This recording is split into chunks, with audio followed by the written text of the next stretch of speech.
Timothy struggled as two yellow-robed figures hauled him toward the massive steel box. The trap lines around his body prevented him from breaking free. The figures moved with mechanical precision, dragging him up the flatbed ramp and into the open cube. "Let me go!" Timothy's voice echoed off the steel walls of the box. He twisted, but the robed figures gripped him. "You don't get a say," one of them said. His hood muffled his voice. Inside the box, one of the robed figures reached for a heavy cable coiled near the back of the box. The cable was thick and reinforced, with a steel clasp at the end. "Secure him," ordered the other figure. He locked the cable around Timothy's waist with a sharp click. Timothy pulled against the cable, but it didn't budge. "Close the door," one of them said. Grabbing the edge of the massive steel door, the second figure swung it shut with a loud metallic clang. The sound echoed across the property. Below the flatbed, Jade clung to one of the thick beams. The vibrations of the activity above traveled through the steel, making her muscles ache as she held on. Her breathing was shallow, her heart pounding in her chest.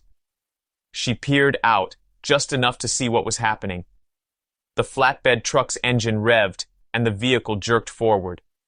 A large bus painted in dull gray pulled into the driveway, its doors hissing open. "Move!" one of the robed figures said. 90 of the yellow-robed figures turned in unison, their movements synchronized. Each held an assault rifle close to their chest as they filed toward the bus. They moved in pairs, their robes swaying with every step. Jade watched as the figures boarded, disappearing one by one into the shadowy interior of the bus. The last pair climbed aboard, and the doors hissed shut. The remaining 10 yellow-robed figures stayed on the truck, standing guard around the box. They held their rifles at the ready, their postures tense and alert. The flatbed truck's engine roared louder, and it rolled down the long gravel driveway, the bus following close behind. Dust rose in thick clouds, swirling in the air before settling back onto the ground.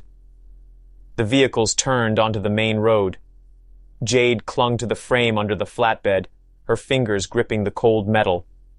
The vibrations of the moving truck rattled her bones, and the occasional pothole sent sharp jolts through her body. She gritted her teeth, her muscles straining to keep her steady. Get the Timothy Tibb epic fantasy thriller book series now.